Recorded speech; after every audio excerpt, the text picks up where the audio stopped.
Welcome to the second segment of the Honesty Project on annoying coworkers. We hope you enjoy it. We really look forward to your feedback.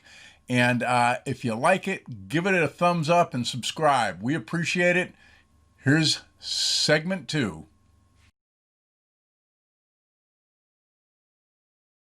Here's the $30,000 question, which is, how do I practice stopping myself jumping into your little me, battling her little me, when the only opportunity I get to practice it is under pressure? Well, there's two answers to that. One is that's okay.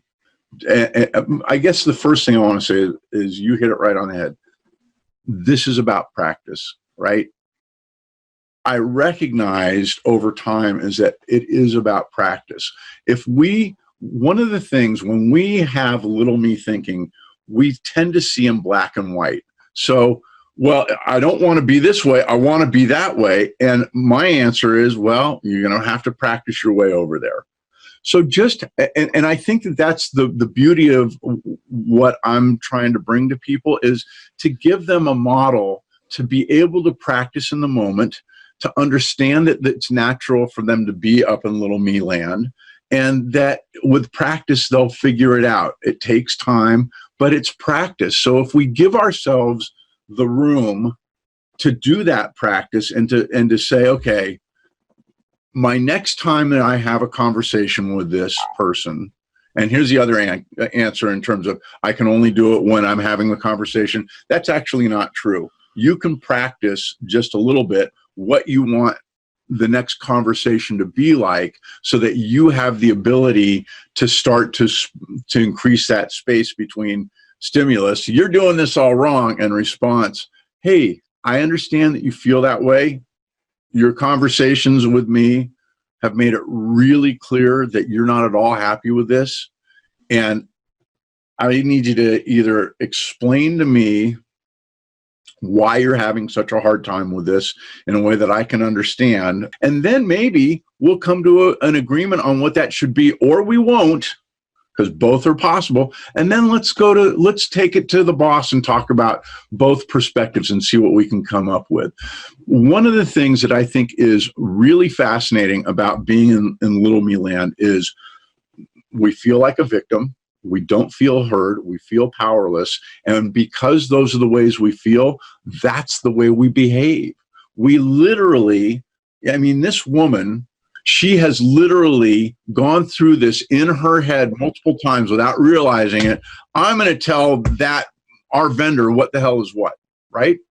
And so have you. At some level, you've said, oh my God, I got to deal with this person again. How am I going to handle this?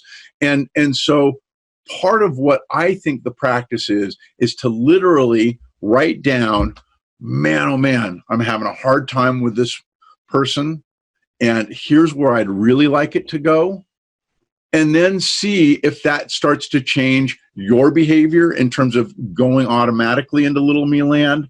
And also, because you're not there, because you're more authentic and being able to listen and hear what she's saying, even though she's not authentic, that tends to bring her down. So how do I help this person to not to feel powerless, not to feel like they're victims in this situation?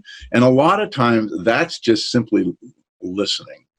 So it's interesting that you mentioned about them feeling powerless, because in both situations where this happened, I felt that it came from a situation where the woman has potentially a habit of, and I'm calling out women because this happened to me with women, not because I think it's gender specific. Yeah, it never happens with men. Don't ever worry about the men's side.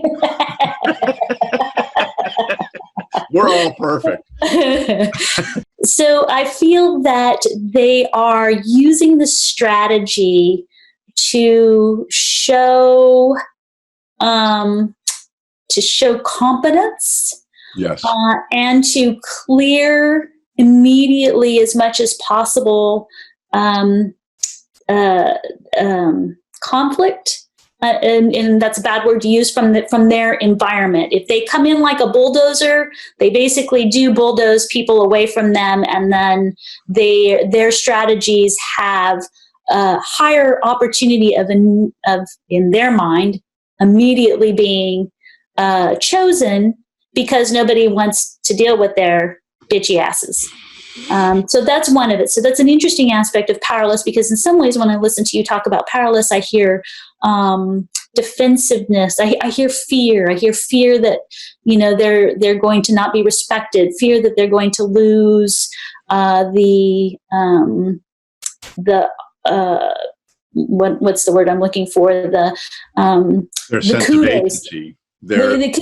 Sense of agency. Even the kudos that they came in with, you know, they were identified as being this really good person in this, so they have to come in and immediately prove that within 5 minutes of walking in the door, and they choose to do that by attacking somebody that they potentially see as being weaker or a threat, you know, or somebody that's going to make them look bad, that sort of thing. Yeah. So then that's a personality thing too, and it's not necessarily situational.